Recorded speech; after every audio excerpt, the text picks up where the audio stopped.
আজকে বেশ রোদ্দুর দিয়েছে, বেশ ভালো লাগছে, বাইরে রোদ্দুর দিয়েছে। আর এই যে দেখো এখানটার অবস্থা দেখো, দেখেছো? এই যে বাজার নিয়ে এসেছে তোমাদের দাদাভাই, আর কলাটার অবস্থা দেখো। এই কলাটা না আমি ফ্রিজে রেখে দিয়েছিলাম, আমি জানি না যে ফ্রিজে রাখিনি, কালকে কিন্তু একদম হলুদ কলা নিয়ে এসেছিলো জানো, একদম টাটকা। আমি কী করেছি, ট্রের মধ্যে রেখেছি, ট্রের মধ্যে জল পড়েছে, তারপর ফ্রিজটা অফ ছিল, জল পড়েছে, দেখো কিরকম কালো হয়ে গেছে। এটা খাওয়া যাবে বলো? সেই তো। গুড মর্নিং বন্ধুরা, মুখোশ সিম্পল লাইফে আমি একটা নতুন ব্লগ নিয়ে চলে আসলাম। তোমরা কেমন আছো বলো? ভালো আছো তো? তোমাদের ভালোবাসা, ঈশ্বরের আশীর্বাদে আমরা ভালো আছি। আর এই যে দেখো তোমাদের দাদাভাই বাজার নিয়ে এসেছে, এই বাজারগুলো সব তুললাম, সব ধুয়ে পরিষ্কার করে তুলেছি, ঠিক আছে। আর এখানে নিয়ে এসছে এই যে আলু আছে, এখানে আলু আছে, এখানে আছে আম, আর এখানে ও বাপরে বাপ, আমি এত কোথায় তুলবো তা জানি না। এখানেও আম আছে, দু রকমের আম আছে, একটু বড়ো সাইজে, আর এটা একটু ছোটো সাইজে,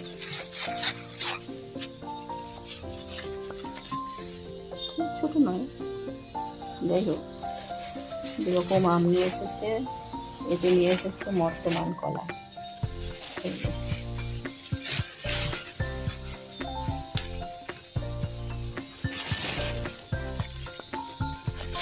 মর্তমান কলা নিয়ে এসেছে। এতে নিয়ে এসেছে তাল শাঁস, তাল শাঁস নিয়ে এসেছে, কলা, তাল শাঁস, আম, এটা লিচু এনেছে, লিচু নিয়ে এসছে।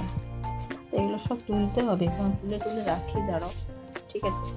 আর তার আগে আমি খেয়ে নিই, একটু পাউরুটি খেয়ে নিই, পাউরুটি খেয়ে নিই। আর পাউরুটিটা আমি এখন দুধ গরম করে নিয়েছি, এই যে এখানে দুধ গরম করে নিয়েছি, গরম। যাই হোক, এই দুধ পাউরুটিটা খেয়ে নিই। তো এখানে গন্ধরাজ লেবু নিয়ে এসেছে, এই যে গন্ধরাজ লেবু নিয়ে এসছে, এগুলো অনেকগুলো গন্ধরাজ লেবু নিয়ে এসছে। এখন তো বর্ষাকাল, অনেক গন্ধরাজ লেবু পাওয়া যায়, তাই না? আর হচ্ছে যে কাঁচা আম, কাঁচা আমের চাটনি হবে, কাঁচা আম তিনটে বোধ হয়, কাঁচা আমের চাটনি হবে। আর কী কী রান্না করবো, এই দেখো লেবু এখনও রয়েছে, এতগুলো লেবু রয়েছে, আবার এতগুলো লেবু নিয়ে এসছে, কী করে কে জানে। বলি না তোমাদের দাদাভাই কোনো কিছু বোঝে না, এত জিনিস একসাথে নিয়ে চলে আসে।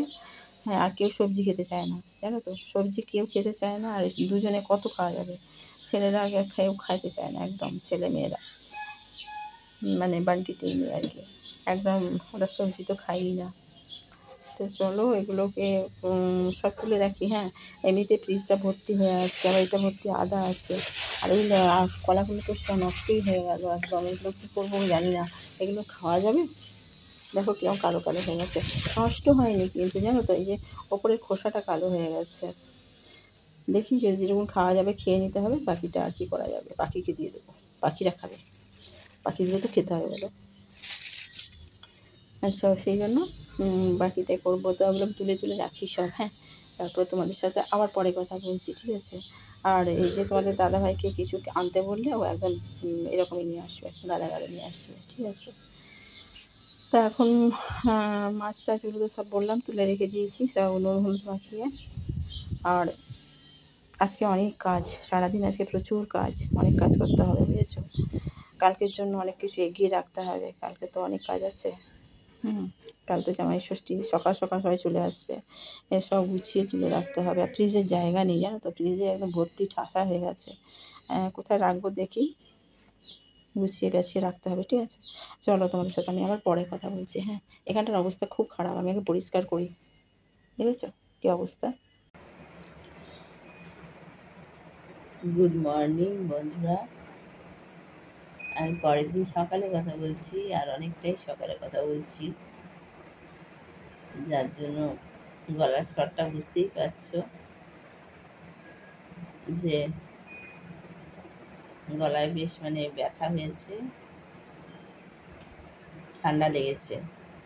আর প্রচণ্ড গরমে সারাক্ষণ এসির তলায় থেকে আর তার সাথে ঠান্ডা খেয়ে গলায় বেশ ঠান্ডা লেগে আছে। তারপর সকালবেলা গলার স্বাদ তো একটু অন্যরকম থাকেই, তাই না? সরি, দিয়ে কালকে বিশেষ শ্যুট করতে পারিনি, মানে খুব একটা শ্যুট করতে পারিনি। আজ জামাই ষষ্ঠী, যেটুকু করেছি সেটা আজকে হয়তো দিতে পারবো না, ওটা নেক্সট দিন দেবো ব্লগটা। তো দেখো এখানে, দেখো ওই যে ঝুড়ি করে সব রাখা আছে পাশে একটা হাঁড়িতে, দাঁড়াও দেখাচ্ছি।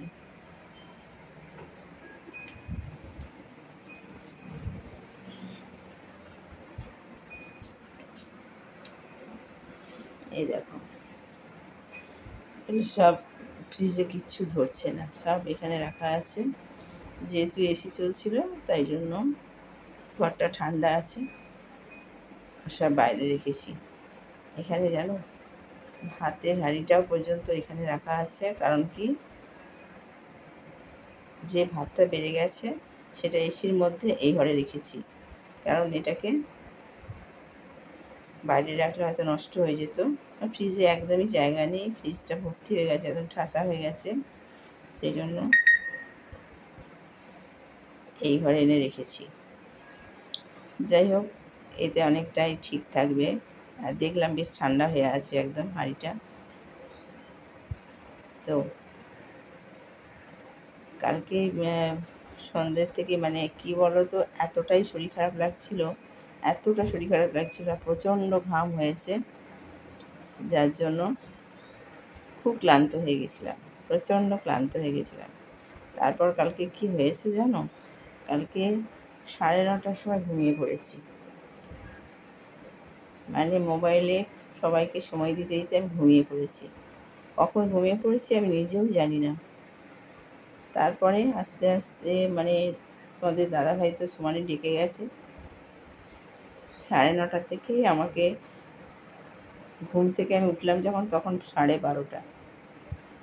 12:30টার সময় ঘুম থেকে উঠে তাও উঠতে পারছি না, চোখটা খুলতে পারছি না জানো। কালকে মানে কি বলবো, আমার এরকম কোনোদিনও হয় না, কিন্তু কালকে হয়েছে। আর 12:30টার সময় উঠে তারপরে খাওয়া দাওয়া করলাম। তোমাদের দাদাভাই বলছে তুমি আর রাত্রে ঘুমোতে পারবে না। হ্যাঁ, আমি বললাম কী জানি, হয়তো হতে পারে। ও বাবা, রাত্রে ঠিক সেই রকমই ঘুমিয়েছি জানো। মানে কতটাই ক্লান্ত থাকলে মানুষের এরকম ঘুম হয়, আমার কোনোদিন এরকম হয় না জানো তো। কালকে যে কী হয়েছিল বুঝতে পারছিলাম না। তারপরে দেখি রাত্রিরেও সেই রকমই ঘুমিয়েছি, কোনো অসুবিধা হয়নি। এমনকি সকালেও না আমি উঠতে পারছিলাম না জানো, এত ঘুম পাচ্ছিল। আর এখানগুলো একটু না অগোছালো হয়ে আছে জানো, এই যে একটু অগোছালো হয়ে আছে। ওই যে বললাম কালকে মানে ঘুমিয়ে ঘুমিয়ে কেটে গেছে আমার। আর তোমাদের দেখাতে পারছি না, তার তোমরা চোখ মুখ দেখলে বুঝতে পারবে যে কতটাই ঘুমিয়েছি আমি। চোখ মুখগুলো একদম মানে ফুলে গেছে, এরকম অবস্থা হয়েছে।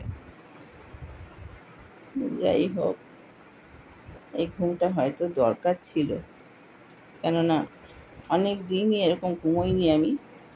তো ঘরদোর এখনও পরিষ্কার হয়নি, অনেক সকাল কথা বলছি তো তোমাদের সাথে, এখনও কিচ্ছু কাজকর্ম হয়নি। তো ভাবলাম তোমাদের সাথে একটু কথা বলে আজকে এই ব্লগটা আমি তোমাদের দেব। আর